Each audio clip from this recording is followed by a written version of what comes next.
evening, everyone. Welcome to another session of the book club. We are happy today to welcome Amanda Kongwir, who is a first-time presenter with us. So Amanda has a master's from the John Moores University in the United Kingdom. And she works with the Aga Khan Academy in Hyderabad. She's an educator. And what she does is she trains teachers who teach in municipal schools. And I think, we were just chatting before we began this session. It is one of the most wonderful things to be doing, to be improving the quality of teachers, because after all, those teachers are going to be molding those students, who come to their classroom. And so it's a wonderful win-win situation all around. Amanda, you're doing excellent work. Thank you so much. About it. Really happy. So today, Amanda is going to introduce to us this novel called Pachinko, which is by an American Korean writer. And a few of us may have read the book. I think most of us have probably heard of it. And I believe there is a serial which is about to start based on the book. So in fact, when I noticed that, I think it's starting next month. And oh yeah, right. So, we will be informed today. We'll learn something about the novel, and then we will be equipped, as it were, to watch the serial. So Amanda, over to you. Thank you so much, ma'am. Good evening, everyone. I hope you've all had a lovely weekend. Pachinko was introduced to me by one of my colleagues. And when I heard about the book, I was quite excited because like Miss Moini had said, this is the first book that I've read by a Korean author, a Korean American author. It's a very thick book. It's divided into 3 parts, but somehow I managed to read the entire book. And what really appeals to me in this, through my reading of this book, is the way Lee has portrayed her characters, her different characters in the novel, how their stories, their lives reflect dominant themes, not just in this novel, but also in the world, in today's world. Aspects or themes of survival, hope, family values, perseverance, but more importantly, and most importantly, in the context of this book, the idea of identity, the theme of identity, of belonging, and what it feels like to be an outsider in a foreign land or to be a second-class citizen in another country. I have a PowerPoint presentation that I've prepared for all of us today. And I'm just going to share that in a bit. I hope you can see it. Yes, we can.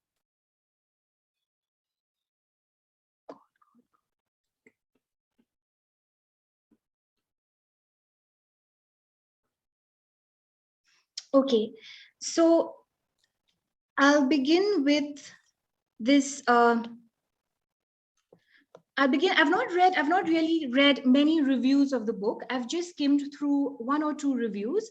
And one of the reviews that really struck me as being appropriate for today's discussion is the one shared on this slide. To what extent can Japan, a society that despises Koreans, ever be these characters' home?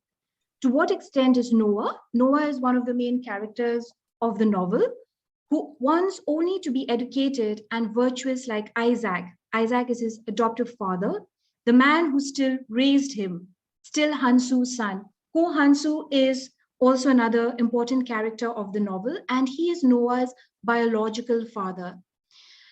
What does it mean to be connected to another person, to a nation? I hope that through this presentation, if not all, at least a few of these ideas can be discussed, can be shared.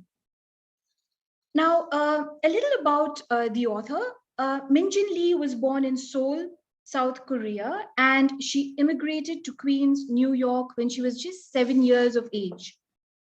From a very young age, she found refuge in literature. And initially, she's also an immigrant. So initially, she was of the impression that a working class Korean American could not pursue the path of being a writer.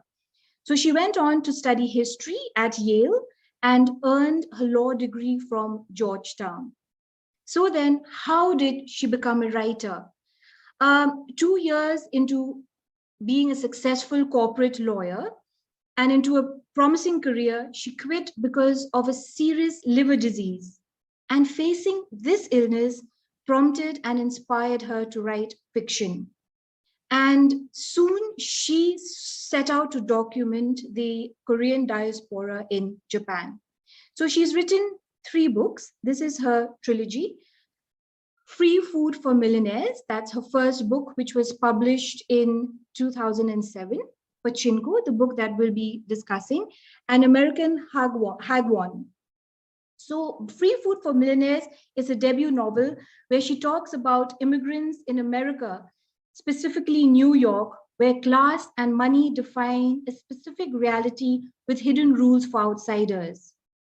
The purpose of this book, of her first book, is to find out where poor Koreans fit in and what it would mean for a poor Korean to be accepted into an elite institution. Pachinko, of course, details the life of Korean immigrants in Japan, and American Hagwon talks about the role of education for Koreans around the world and this obsession with educational achievements and how this is hurting children. Now, the setting of the novel. So the novel is set in 20th century Japan, a particularly rich era of modern East Asian history, encompassing colonial Korea, World War II, the Allied occupation of Japan, and the Korean War. Now, the initial part of the novel is set in Japanese occupied Korea in the early 20th century, then in Japan itself from the years before World War II. So, in a nutshell, Pachinko is a multi-generational saga of a 20th century Korean family. The story opens in a fishing village in Korea shortly after the Japanese annexation, and then follows this family to Japan from the years before World War II to the late 1980s. This novel brings a unique perspective because for the most part of the novel, her Korean characters are living in Japan. Their lives are certainly affected by these global events around, but the historical context remains on the periphery. The real driving force of the plot is a family's will to survive. That is why, as mentioned earlier in my introduction, survival is a main theme in the novel. So it is about this family's will to survive in a country often hostile to their very existence. Each chapter of the novel is a sort of account of a character's life at a moment in time. Now, to cover a 79-year time period is huge. Therefore, what Lee has done in her writing is she skips years ahead from one chapter to the next, focusing on the next major conflict in a character's path. The historical background is filtered through the experience of this fictional family, making the story about people. And, Min Jin Lee herself has mentioned in most of her interviews when she talks about her 3 works, she says she isn't just writing about Korean education, the life of Korean immigrants in other countries or the diaspora, but she is writing about people, about humans, about a community, about a culture. And this makes it a very special novel.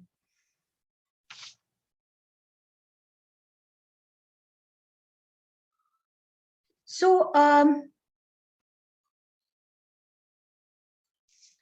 so as I mentioned earlier, it talks about the 4 generations of a Korean family. Right at the the first generation, we have Huni, who's a son of a fisherman, Huni and Youngjin. They are parents to Sunja.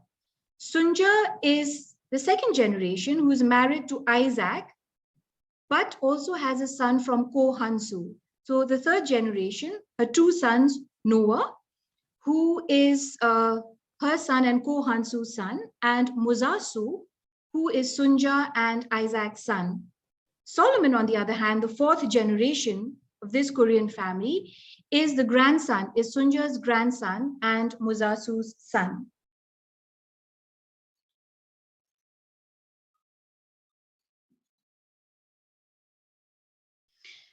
Now, the structure of the novel, it is divided into three books, book 1, book 2, and book 3, respectively. The first of Pachinko's three books, Goyang, Hometown, as it's called, opens as Korea has entered the colonial period with Japan's annexation of Korea.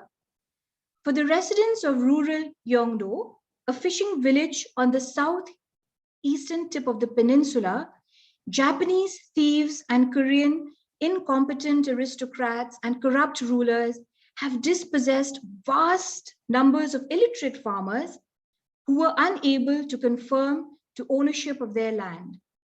So among them are the parents of Youngjin, an adolescent girl married off to relieve their financial hardship. However, Youngjin's new family, including her only surviving child, a daughter named Sunja, is soon forced to transform their home into a boarding house to meet expenses. When Sunja becomes a teenager herself, her attention is drawn to this handsome outsider named Ko Hansu. But their relationship ends soon after she realizes she is pregnant. I had mentioned earlier in the presentation that Ko Hansu has a very significant role to play in the novel. Now, most people would refer to him as the antagonist in the novel because of the way he is, the way he behaves with Sunja, with the other characters in the novel. But at the same time, most people, when I was reading the novel, I felt that the things that he had done at certain times in the novel came out of this deep love and care for his son, Noah. Now, in this book, in book 1, we are also introduced to Baek Isaac. Please forgive me with some of my pronunciation of the names. A church minister who marks an early turning point in the novel. Isaac here is also Muzazu's father. Missionaries traveled to China, Japan, and Korea as early as the 1500s, though it was only after Korea's forced opening in the 1870s that Protestants were able to establish a strong presence in the Northeast. By 1910, seminaries were established and the first native ministers were ordained. So by the time the novel opens, about 1% of the population of Korea was Protestant, primarily among them educated and well-to-do families of the North. So this also gave rise to many activists, many of whom were imprisoned or lost their lives. And one of them was Samuel. Samuel is Isaac's older brother, who was killed during colonial Korea's signature protest movement. What happened then was, on that particular date, a group of Korean independent activists, approximately half of whom were Christians, led a non-violent demonstration which met with deadly force by Japanese military, and this resulted in thousands of deaths, injuries, and imprisonments. Now, talking a little bit about the character of Isaac, for me, I sympathized a lot with Isaac throughout the novel, and I think most readers would. For those who read the novel, we come to know that Isaac sacrificed his life to protect Sunja's dignity. In book 1, of the novel, when Sunja got pregnant from Hansu, she leaves Hansu. Even though Hansu wanted to marry her, yet she did not compromise with her family values, values that she had been taught very early from her father, by her father Huni. And she didn't want to compromise with that when she realized that Hansu was already married to another woman with 3 daughters. So she leaves him. And when Isaac visits the boarding house on some missionary work, Youngjin, Sunja's mother, talks to him about the situation that they're in. And immediately, Isaac, after thinking about him, tells Youngjin that he is willing to marry Sunja. So what he does over here, like I said earlier, he sacrifices his own life to protect her dignity. And for me, this takes a lot of courage, goodness, and a good heart to do something as noble as this. Now, the remaining chapters in Book 1 occur in the 1930s when Korea was reduced to extreme poverty. So in the wake of her husband's death, Huni, Youngjin struggles to maintain her boarding house as daily necessities became scarce. Sunja and Isaac, newly married then, moved to Japan into the home of his brother, Yosef, and his wife, Hyunghee. They live in the Ikaino neighborhood of Osaka. All right. This neighborhood was a ghetto, mostly a ghetto. And as mentioned in the novel, I quote, it says, a misbegotten village of sorts comprised of mismatched, shabby houses, unquote. So Yosef, who has worked in Japanese factories for several years, warns the couple that Japanese hold a low opinion of Koreans, but they had to survive. Again, the theme of survival. So at the close of the first book, Sunja gives birth to her son, Noah. Now, moving on to Book 2, Motherland, which begins with Isaac's incarceration and ends with Sunja's search of Ko Hansu. Now, Motherland spans the entirety of World War II and the Korean War and deepens the reader's relationship with Sunja and Isaac. The first chapter takes place 6 years after Noah's birth, during which time Sunja and Isaac have had a son of their own, Musasu. The family's settled life in Osaka is disrupted when Japanese police arrest a group of Christians. Isaac is among them. At a Shinto shrine, Shinto is a religion that originated in Japan, and it's a worship of ancestors and nature spirits. So Isaac was arrested among them at a Shinto shrine because one of their group was mouthing the Lord's Prayer during the ritual.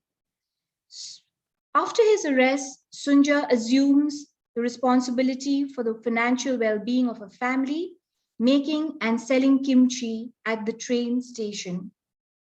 At this section, or as this section of the narrative unfolds, we can see the conditions deteriorating in Japan.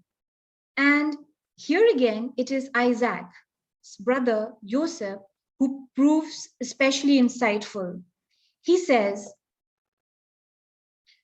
I quote, Japan was in trouble. The government knew it, but would never admit defeat. Did Koreans want Japan to win? Hell no.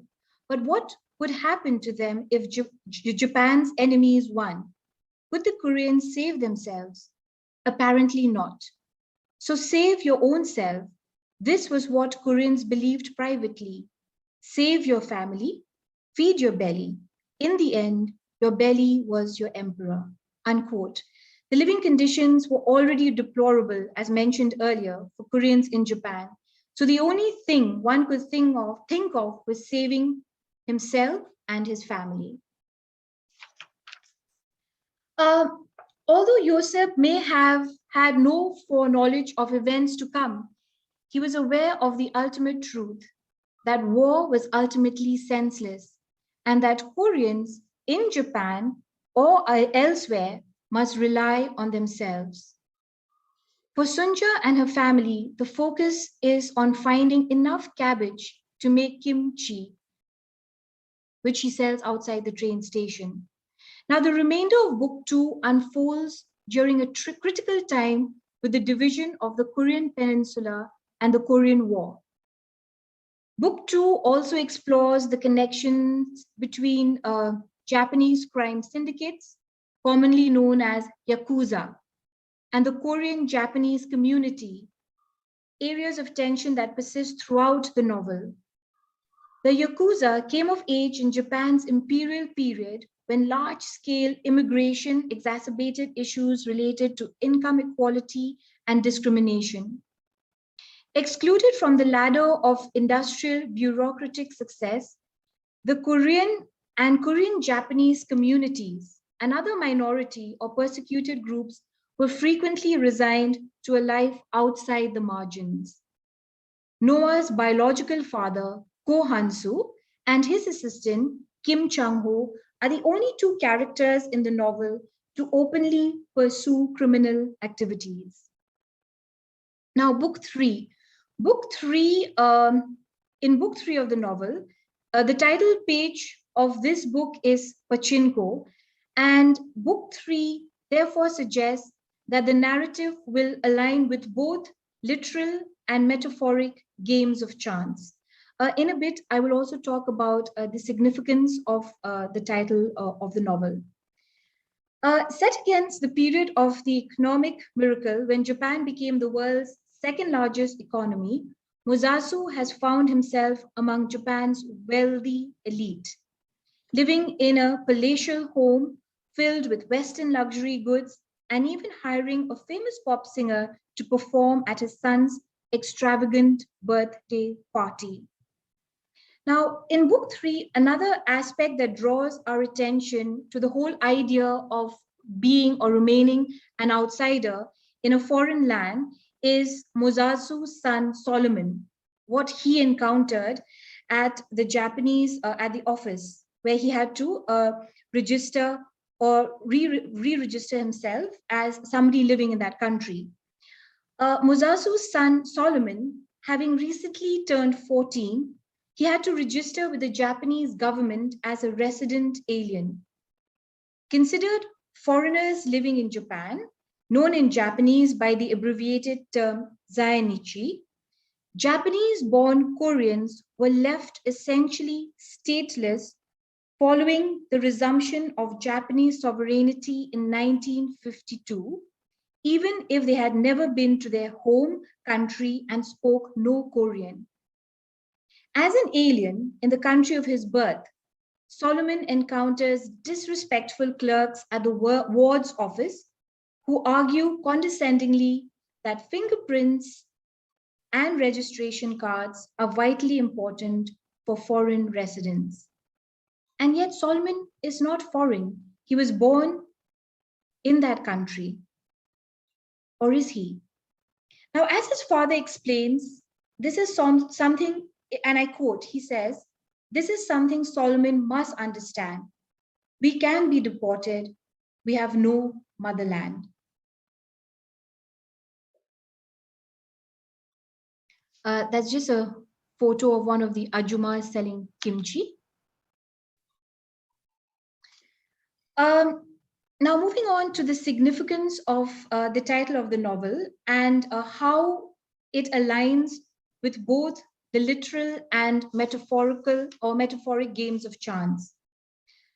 Despite the family's financial prosperity, their future remains capricious, much like a game of Pachinko, where small metallic balls fall randomly down a maze of pegs, sometimes landing in a winning hole, but more likely falling down to the bottom. Now, what is Pachinko then? Literally, Pachinko is a billion-dollar industry in Japan. It has been popular in Japan since the 1940s. It is a Japanese version of pinball, and while Pachinko parlors become the family business later in the novel, where Musasu owns or works and works for a works and then owns a pachinko parlor, and Noah, not by choice, eventually too works in a pachinko parlor. So pachinko also stands as Pachinko also stands as a metaphor for the lives they lead.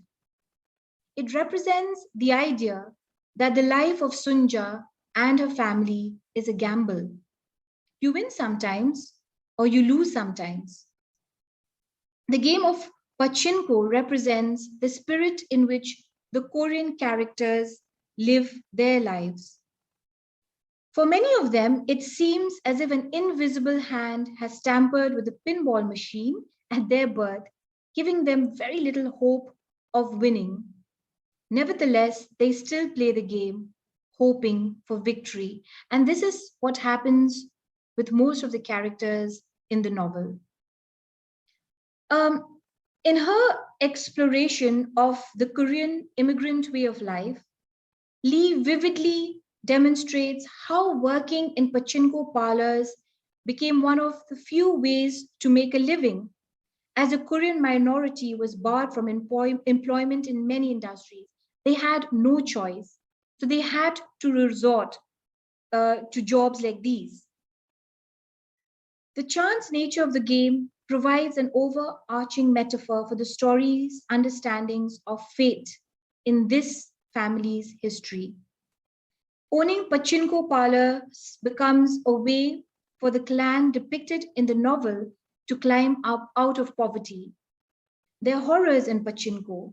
A lengthy prison term is marked by gruesome torture, but the core message remains ultimately, again, one of survival and hope. In book one of the novel, we've seen how Sunja struggles with Hyung-hee, his sister-in-law, how they struggle to make a living, how Ko Han-soo, even though they never meet after she left him, after she marries Isaac, he follows her through the novel. And he, to the point that he even owns a restaurant where he gets his manager or his employee who works for him, Kim, to track her down and to even offer her a job of making or selling kimchi in his restaurant. She struggles, she and Hyung-hee struggles throughout the novel to make a living for her sons, for both Musasu and Noah. It is only towards the beginning of book 3 when both Noah then Noah then left the family for reasons that I will disclose later. But Musasu then becomes, he was not really interested in education. So he then works for Goro, and eventually he himself owns a pachinko parlor. But yet, somewhere, somehow, they get out of their poverty to live a better life. They had to survive. Reason being, they had to survive. They wanted to survive in a country that always, or in a foreign land that always treated them like outsiders. Now, this whole idea of survival, of moving on, of despite all odds, of moving ahead of life is represented or is seen or is reflected in the very opening line of the novel, which says, "History has failed us, but no matter what." In one of the interviews again, Min Jin Lee, when asked why she had written this, and she refers to this as a thesis statement of a novel. And she says, in one of her interviews, she says, I quote, "It was specifically very important for me with the Koreans in Japan because I started out in the position of, oh, these are poor victims who've been oppressed by colonialism and how horrible. All that's true, but they didn't see it that way. And this is what they told me. I quote, you're wrong. And I was like, well, okay, how am I wrong? Then she goes on to say that when you spend a lot of time to them, you realize they're quite sturdy and strong. And then she realizes that they've gone through a lot. This, in the context of this novel, this multi-generational family and what they've encountered, they've gone through a lot. They accept the reality. However, they accept the reality that one must move on, one must plod on. And therefore, this makes us empathize with the characters at different points. It goes on to show that, what Hemingway had said, you're stronger when you're broken.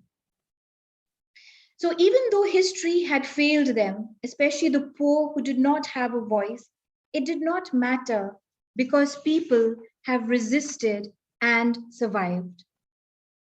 Isaac, in one of the scenes in the novel, is a very emotional image of him talking to his son Noah, his adopted son Noah. He says, before he dies, he says, living every day in the presence of those who refuse to acknowledge your humanity takes great courage. So what does Lee do in this novel?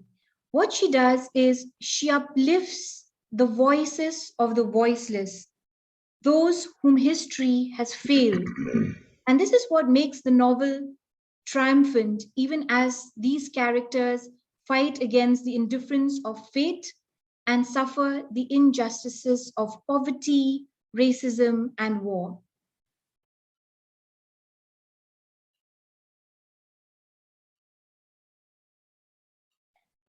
Other than her own experiences of being a second-class citizen or an immigrant in America, what else prompted Lee to write this story?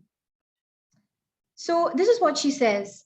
An American missionary spoke to her about Koreans in Japan who were oppressed. And this is a very moving story. He tells her the story of a young boy who was 13 years old. He climbed up his apartment building and jumped off the building. He died. His parents were devastated, and they wanted to know they wanted to understand what prompted this. So after they went through all his things, they found a middle school yearbook in which his Japanese classmate had written things like, "Go back to where you belong. You smell like garlic." And in one of the scenes in the novel, as mentioned earlier, Hyung-hee and Sunja, to earn a living, they sold kimchi. They lived in a very, very small apartment, very few rooms. Obviously, the house would smell of garlic. And Noah would go to school feeling embarrassed because his friends would taunt him that he too did smell of garlic. So yeah, this was what written in the middle school yearbook. Go back to where you belong. You smell like garlic. They hated him, and they wrote these words: die, die, die. Was it the boy's fault? It was not the boy's fault. He was a young boy born in Japan, ethnically Korean, culturally Japanese. His working class parents, for no fault of theirs, could not go back to Korea after the war. This really affected her. This story really impacted her. And in one of, again, towards the end of book 3, this is reflected in one of the characters where a policeman, Haruki, who's Musasu's friend, there is a suicide case. There is a suicide case of this boy who committed suicide. So this real life story is seen or is translated even in her novel.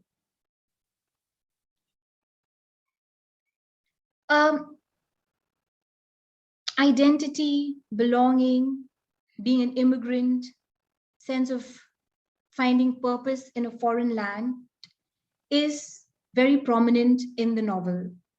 And to a large extent, Noah's character is well connected to this theme, this idea of identity and belonging.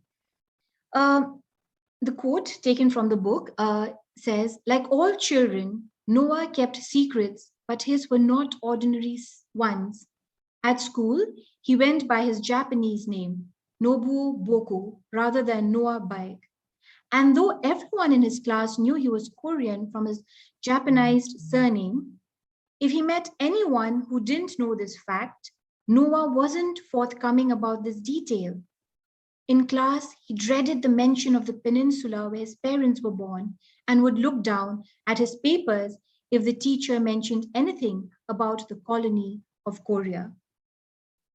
So the outsider status is mostly generated by the events of World War II and the post-war years. By being Korean, this multi-generational family faces discrimination by Japanese people both in Korea and in Japan when the family relocates to Osaka. Koreans are viewed by the Japanese as lazy and inefficient, even though their poor circumstances is usually not their fault. They are hardworking, yet they are barred from decent jobs, safe housing, and access to protection from crime. Therefore, these circumstances pushes them to non-ideal paths like owning pachinko parlors or working there. However, what is Lee's message in the novel? Lee's message in Pachinko seems to be that such non-ideal paths can sometimes become honorable by virtue of the resilience, kindness, and bravery of the people who navigate them. In this case, the various characters in her novel. The immigrants' ache for dignity and belonging are captured in the family's second generation, as I had shown you in the previous slide, Sunja's sons Noah and Musasu. Each takes a different route through education, wealth, and denial of Korean heritage.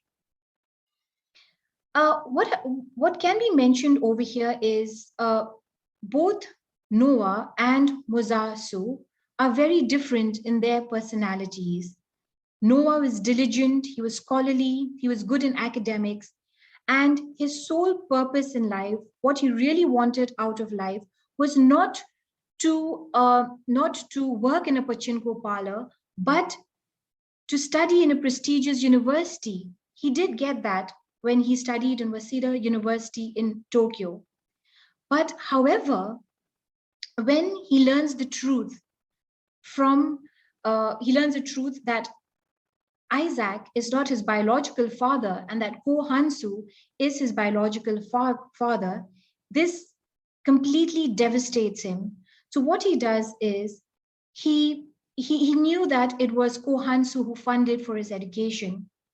And he decided then and there that he would leave the university. He did not want it because he felt that all of it was dirty money. He didn't like Ko Hansu. So eventually what happens in book 3 in the novel is he too starts a new life and he too starts working in a pachinko parlor. Again, luck, destiny. So Noah cannot overcome these external pressures to be a certain kind of person. He turns back on his bright academic future. He goes on to hiding even from his own family. But even here, Lee continues to explore how an apparently shameful path can lead to an admirable life. Because what Noah does towards the end or in book 3 is he marries a Japanese woman scorned by others because of the suicide of her father. And they raise several smart children, even though his own life ends early in a deep tragedy. Up to that moment, he acts in a manner that recalls the kindness of his adoptive father, Isaac. What happens towards the end, what happens in the novel is when Isaac finds out that Ko Hansu is his biological father, he never goes back to his family. He would write letters to his mother, to his family. He would send them money, but at no point would he return to them. Sunja, through Ko Hansu, manages to locate him. And when they do, She goes and meets him in his office. He talks to her, but immediately when she leaves his office, uh, Noah shoots himself and he dies.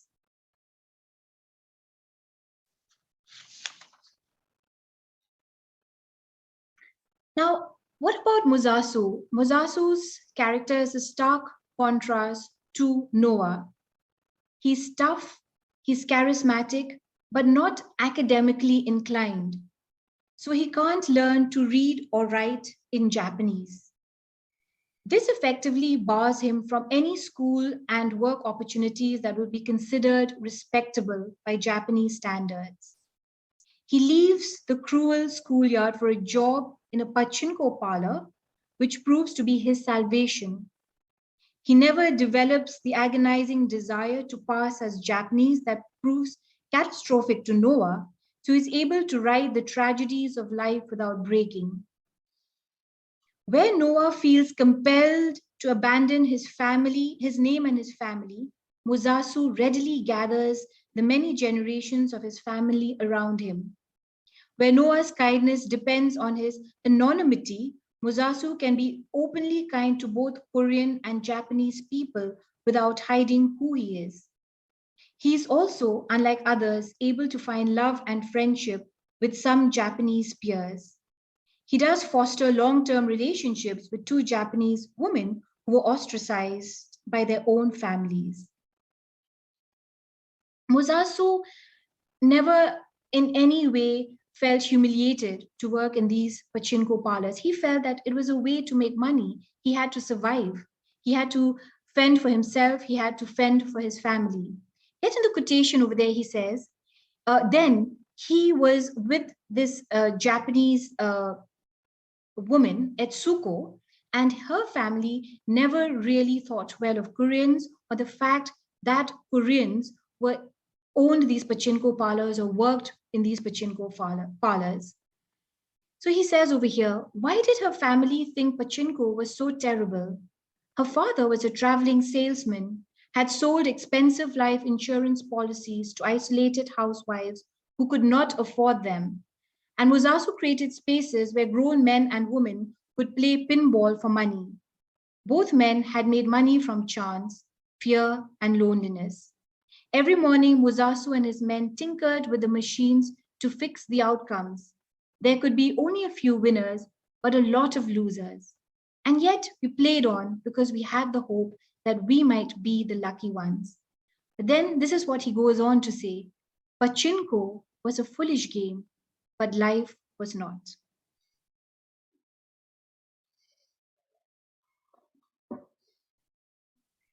Now, throughout the entire story, it's been said time and again, especially by Sunya's mother, that a woman's lot is to suffer.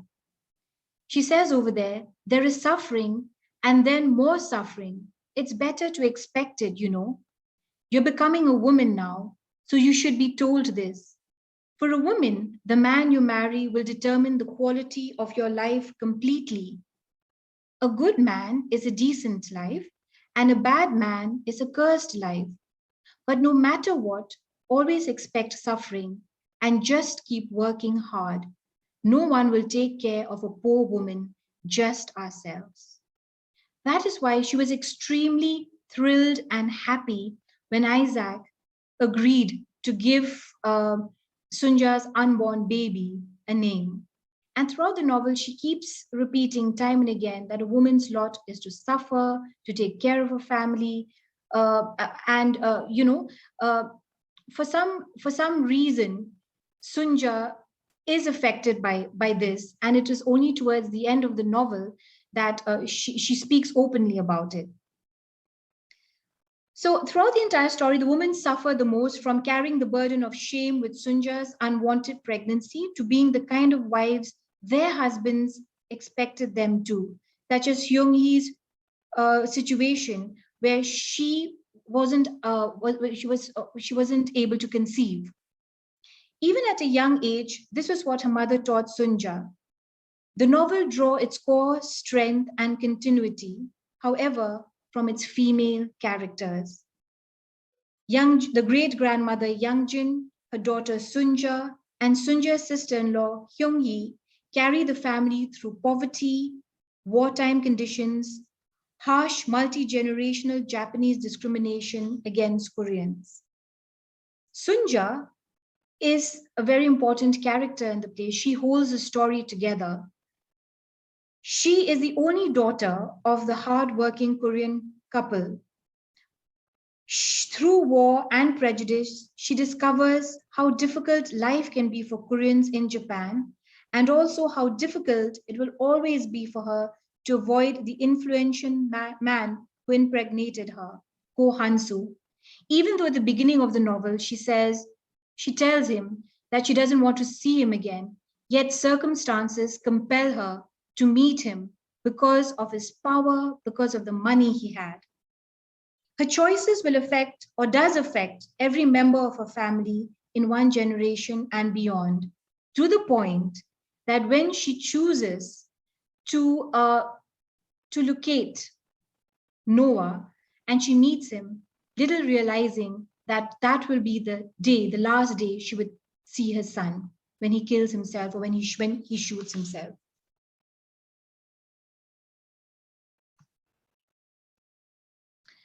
For those of you who've read the novel, there are a few questions at the end of the novel that are worth looking at. So one of the questions states, why does Sunja, perhaps the novel's main character, make the choices that she does? She could have become the mistress of a wealthy gangster, but chooses to be the wife of a sickly poor Christian minister. Her two sons, Noah and Musasu, so different yet so similar, take diverging paths in life. Why? These are questions that any reader would want to answer. And for me,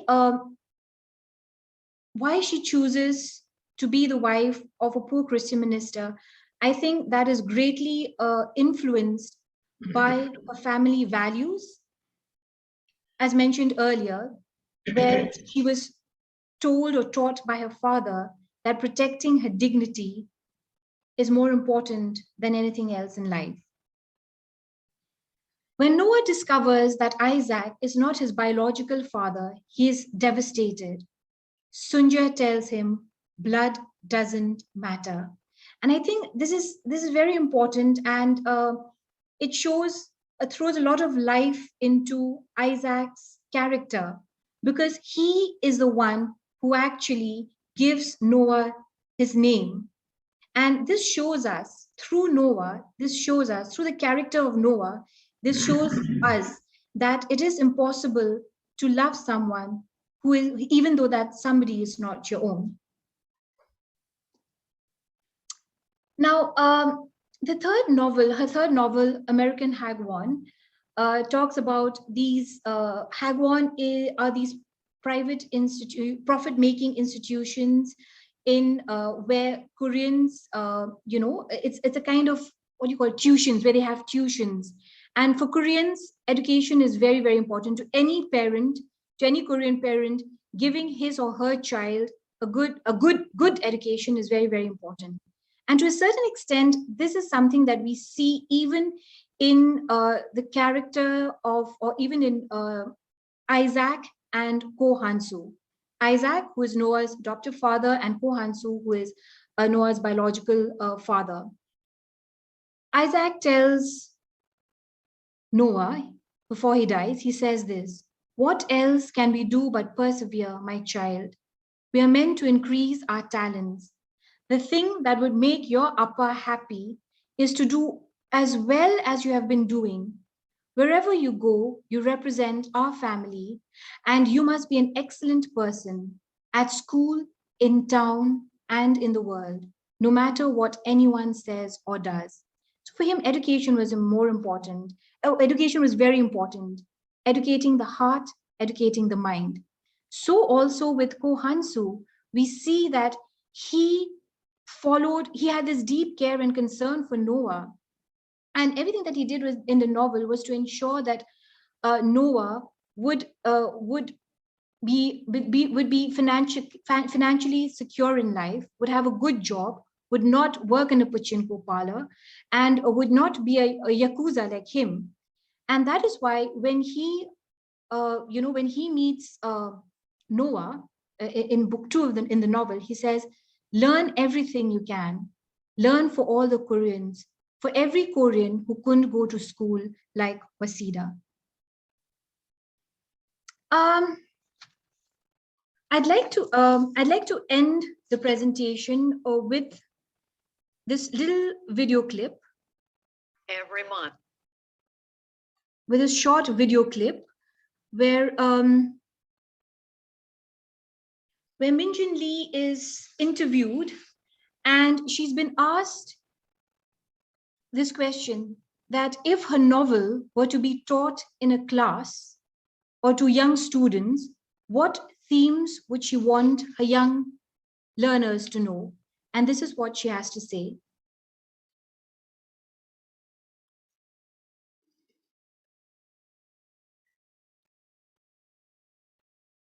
Okay, let's go to one more question for this section. If your novel was taught in a high school English class, what are the themes that you would want young people to be challenged by and discuss in a literature course? That's a terrific question. And I've been told that it's taught in colleges and in high schools right now. And I've spoken at a couple of high schools.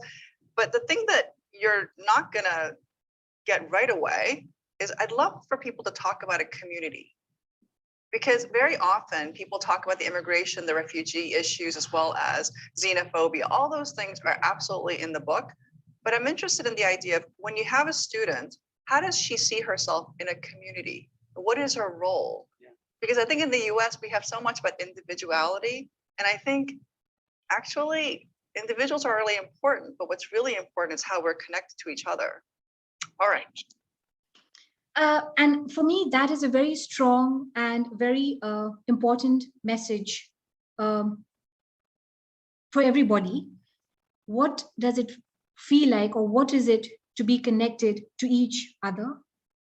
What is our role in a community? And the epigraph before book 3 in the novel by Benedict Anderson reflects this as well. He says, "I propose the following definition of the nation. It is imagined because the members of even the smallest nation will never know most of their fellow members, meet them, or even hear of them. Yet, in the minds of each lives the image of their communion. Finally, it is imagined as a community because regardless of the actual inequality and exploitation that may prevail in each, the nation is always conceived as a deep horizontal comradeship.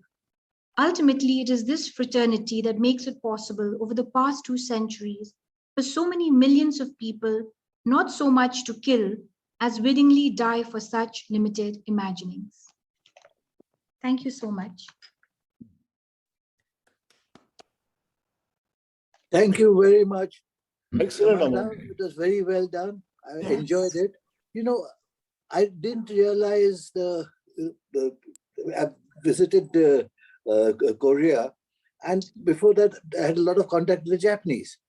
The Japanese antipathy towards Korea, I thought maybe historical, etc. But when you read it out, it comes back to me is something like a caste. That caste of Japanese Koreans is considered a lower caste by them. And what we treat our castes here, or what happens in the USA, etc., all that is a whole thing is of caste. And I think, Mohini, we should go and we should ask for the topic to be that what Sonarkar, Mrs. Sonarkar wanted to do. Because this is everything which is very important to say.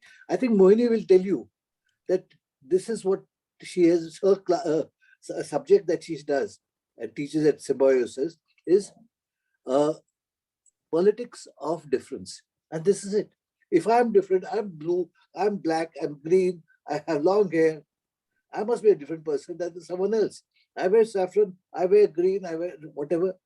This is what makes it move, and no one tries to stop it.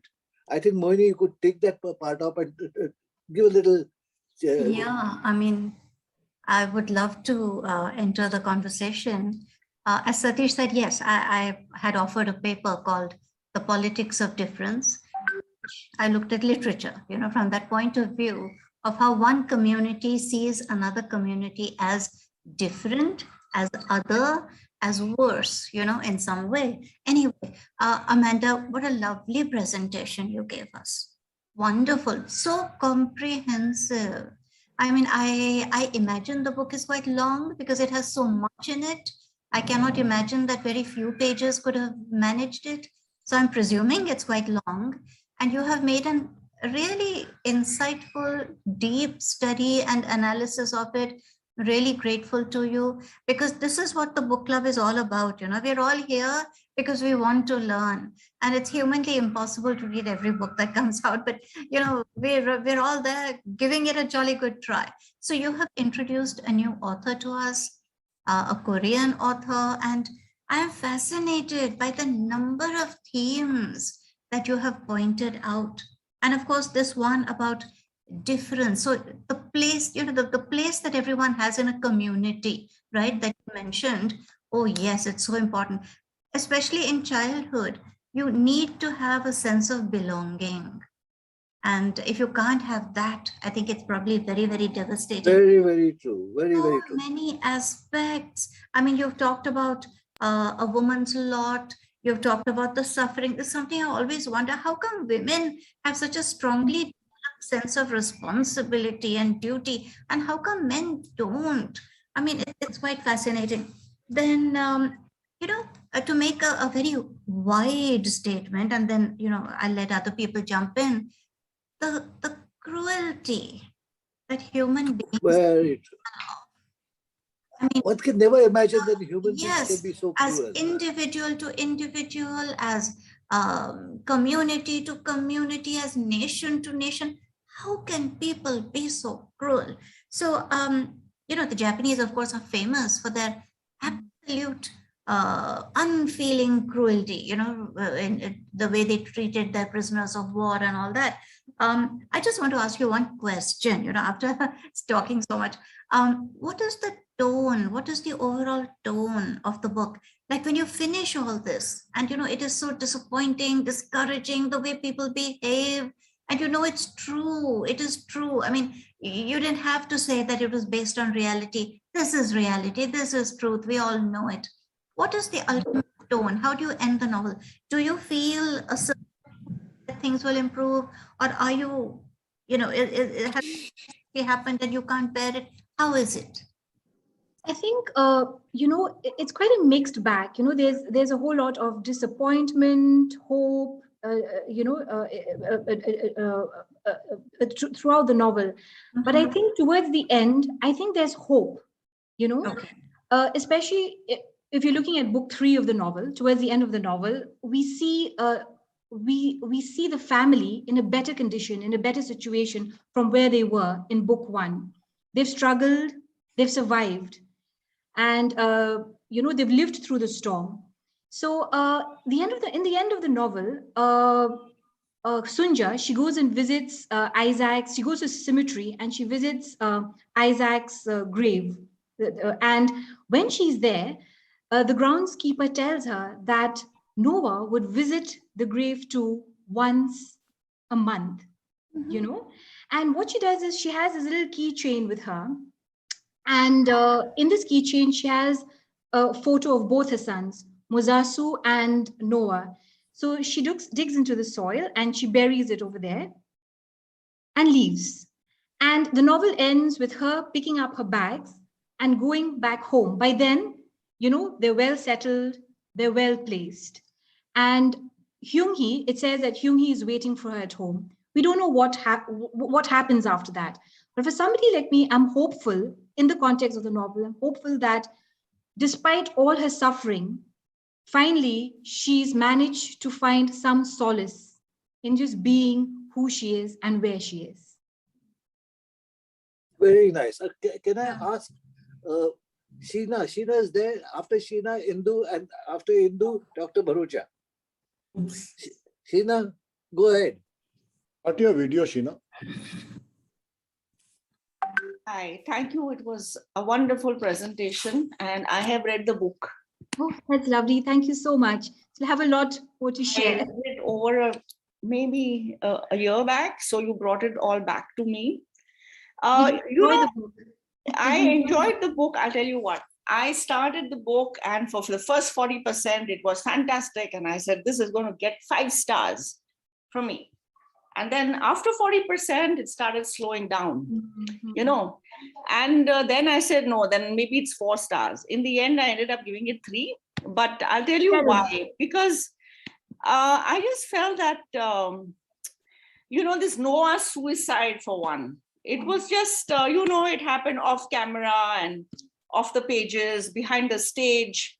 I just feel that not much was written about it. And Sandhya, who is the main character, according to me, because she is in all the 3 books. She doesn't die in the end. So she's there in book 1, book 2, book 3. So I feel that they should have the author should have dealt with her emotion at losing the son, you know. But nothing was given about that. And then, you know, when she's about 15 or 14 or whatever it is, when she becomes pregnant, and that it must have been so shocking for a young girl to realize and to be all alone. She hid the fact from her mother for some time. And nothing about that either, what she's going through every night when she's going to sleep on her mat, what she's going through. And even there was one more thing, Isaac's death. It was so sad. I just feel that Sunja's emotions were not portrayed properly in this book. That's number one. Yeah. Sorry, go on. And yeah, that was for me. I just felt shortchanged, but I was always asking myself a question. I thought a lot about the characters of Hansu and Isaac, and I kept asking myself, who was the better father, the better provider, the better man? You know, and I couldn't decide because they both had redeeming features. But I found myself Googling a lot in the beginning of the book and towards the first part, and learned a lot, especially about Pachinko, the game. I believe that the value of this is more than the Japanese automobile industry, which I found a little, you know, difficult to wrap my head around, but it's that big in Japan and elsewhere. And you learn a lot about the Canadian missionaries in Japan and Korea, and the shortage of rice in Korea, and the Emperor of Japan was Hirohito, which was, and you know, who was actually also responsible for a lot of the war crimes. So it was quite, you know, the historical context was very important for me. That's all I would like to say now, because there's not much time left. Thank you so much. But I agree with you, major events that could have been, you know, amplified more. I think they were very, they weren't dealt with properly, like the suicide and also Isaac dying. It was a very abrupt end. So, yeah. Indu, you're next. Nanda, for the first time, you did a great job. Thank you so much. Yeah. That's very encouraging. Thank you so much. The character of Noah, as Sheena also said, it's not convincing somehow, not inspired by the love of Isaac, not able to manage life. That's why the no hope kind of a feeling that one gets when Min Lee writes about the characters. Sunja is the only character like a mainstay who gives us hope and who's strong. But why does the boy go and commit suicide? Did you ask yourself the question? Yeah, that is something very sad, that everything was in his favor and he was studying well at the university. And why did he get angry when the adopted father, Isaac, had done so much? And you read out all the important lines. So that was like it was stabbing. It was like very sad. His character, and otherwise the immigrant, the thing, the story, the historical, it's like a saga. So Hmm. that came through very well. The saga part of the story. That did you feel like that about Noah's character? If he is supposed to be the protagonist? Considering the fact that he is one of the main characters in the novel, and considering his ambitions, his aspirations, how he's been brought up, where he is being considered an outsider all the time, to a certain extent, yes, when he gets to know that his father, his actual biological father, is somebody whose values whose values and his values and his father's values don't resonate with, it's fair enough for him to leave, Wasira, leave the university and start a new life somewhere else.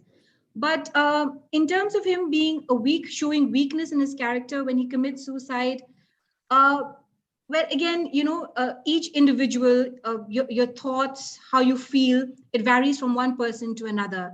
So maybe at some point he just couldn't take it anymore, and probably that that led to his suicide. He couldn't accept the fact that his what he wanted was something that, even though this man provided this, his biological father provided it for him, yet that bad blood for him was something that he could not live with. So Right. yeah.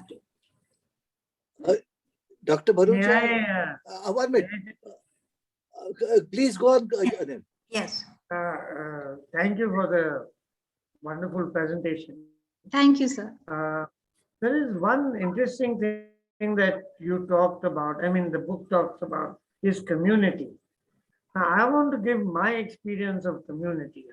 When I was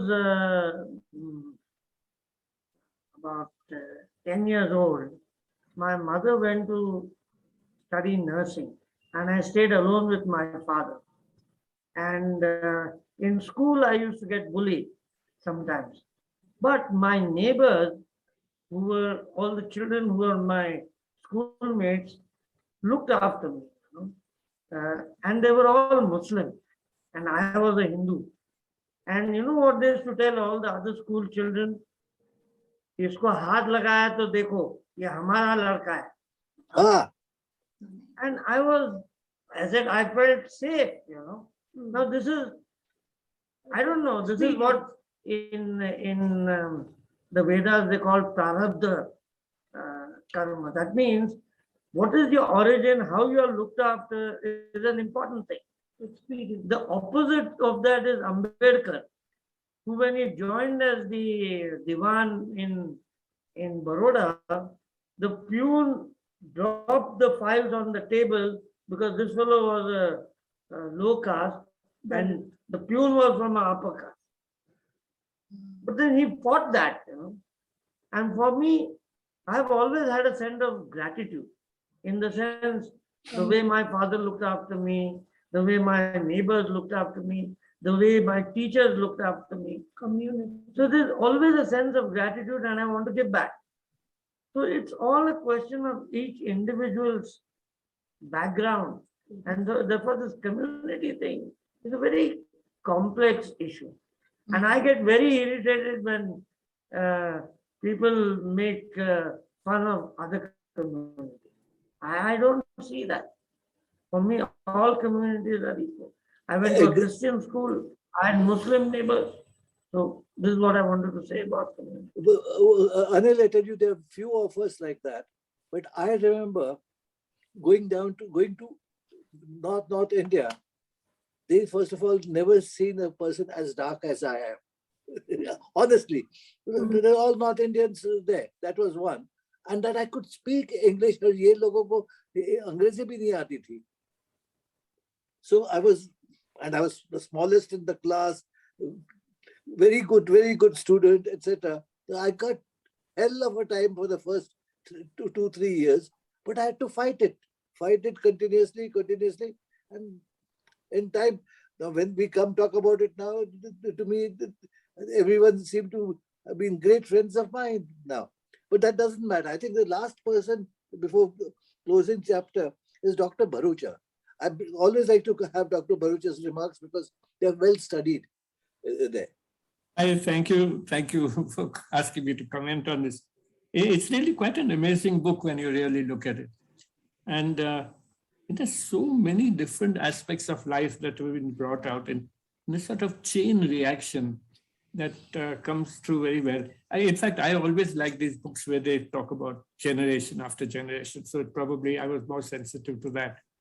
But there is a lot of emotion within what is happening in that book. It also, I think it also talks about how terrible human beings can be. And that continually saddens me these days when you look at what happens in Russia and Ukraine. And war is such a terrible, terrible crime against society, against humans. And it's really quite an interesting thing about what happens between Japan and Korea. I knew very little about it, except about a couple of stories that I read, but not very deep like this. And it seems history really keeps repeating itself in one way or another, in one part of the world or another part of the world. Very true, very, very true. Yeah. I enjoyed it, actually. Thank you. Thank you. One person was left. Kishore, you've been quiet. Kishore Nerurkar, would you like to say something before I hand it back to Mohini? Kishore, I can't see your face. Okay. He doesn't have a video. Okay, fine. Okay. Maybe he's just listening. Okay, that's all right then. I think what you put up today was very, very interesting.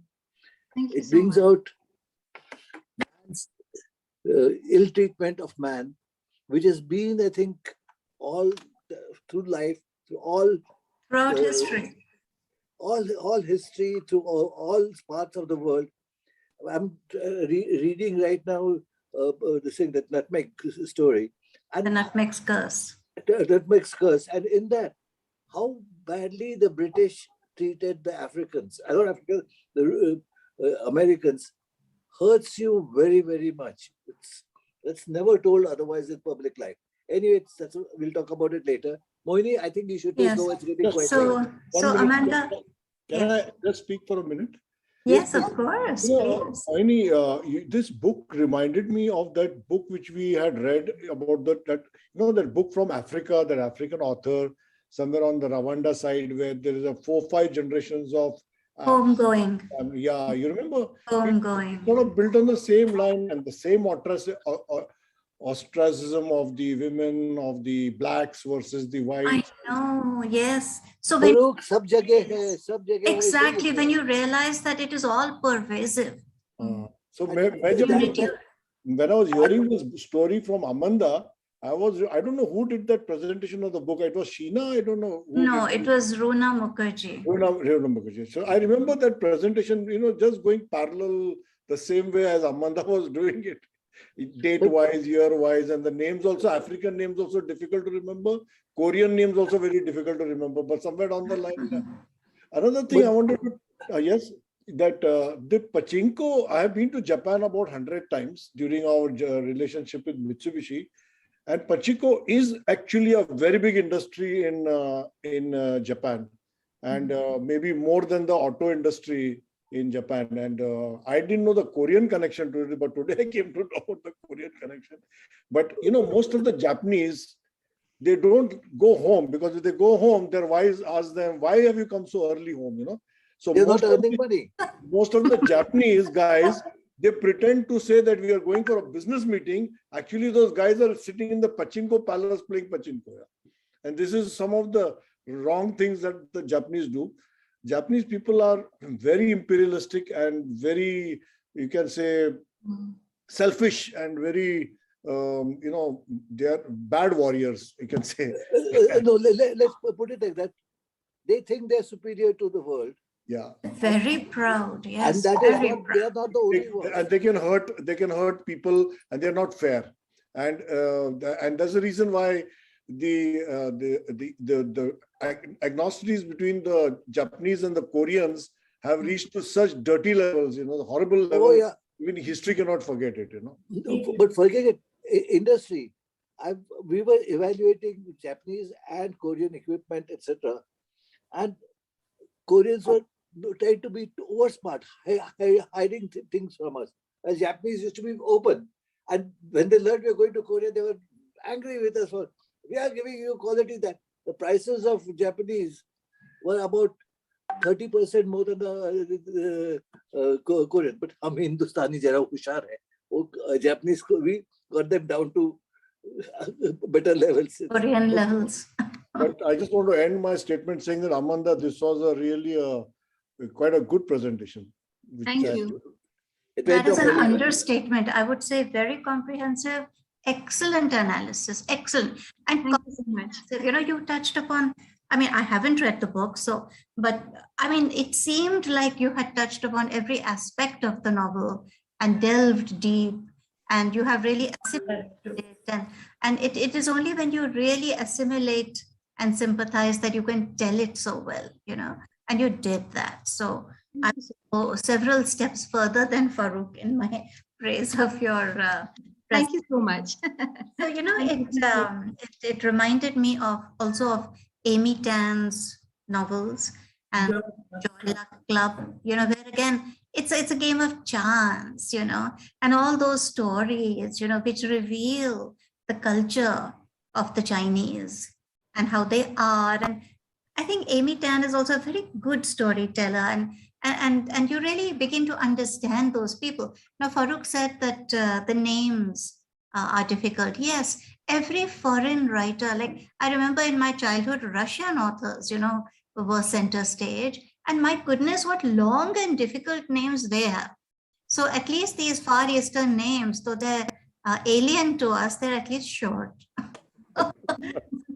Difficult to deal with, but a very good glimpse into a foreign people, a foreign culture, their history, their problems, the discrimination they have had to face. An excellent learning experience, I would say this has been. That's what life is all about. Come on, Mo. That's what the book club is all about. That's what the book club is all about. We want to learn. And it has been excellent because we have learned, You know what, Moini? We should get Amanda to write a book of the Khasi tribes in Meghalaya. They are converted Christians, and there is so much animosity and friendship between different tribes in the northeast area. Between the Nagaland, the Manipur, the Meghalaya, the... Yes. I'm sure there's a story there, Amanda. I'm sure I've heard of all these. Something to look forward to. Yeah. Amanda, which part of the country are you from? I'm from Meghalaya. I'm from Shillong. Shillong, okay. That's far. Well, Amanda, are you a Khasi? Yes, I'm a Khasi. Yes. Oh, I have a friend whose mother is a Khasi. Oh, lovely. Lovely. That's so good to hear. Meat shop in Calcutta. Okay. And I used to go to his house every now and then when I was studying in Calcutta, and she would serve such delicious food. I am guys. At that age, eating is very important. No, food is what you aren't getting, so that's what you want. Good food.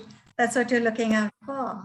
Absolutely. The first Khasi I knew, and you are now the second. Second, yeah.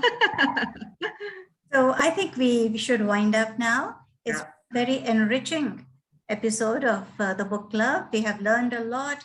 Amanda has been excellent in the way she told us. It's been pleasant. It's been positively inspiring, Amanda. Excellent. Thank you so much. Thank you. Let me say what we're going to have next time. So next time we're talking about a film, another Satyajit Ray film called Gopi Gayan Bagha Bayan. And it is easily available. I've sent the link already on the WhatsApp group. Everybody, please watch it. I'm sure it'll be so much better, if many of us have seen the movie. Most, please send the link again. I'll send the link again, no problem. Yeah. And on the 20th of March, we have Sheena Shahani talking about And the Mountains Echoed by Khalid Hosseini, the one who wrote The Kite Runner. This is another novel by him. And on the 27th of March, we have Anindya Mukherjee talking about Manu Pillai's book, Strange Alliances. And we are hopeful that Manu Pillai will be joining us. Okay, so that's what we have. 3rd April, by the way, 3rd April is open. If anyone would like to offer a book, some discussion, please do so. On the 10th of April, we will have our Shakespeare celebration. And then we're going to close for a little while, hoping to reopen a month later and not having to say in the time of Corona. Okay, it'll just be the book club. Okay. So thank you, Amanda. Thank you, everyone, for coming. Thank you. Bye-bye. Good night. Bye-bye.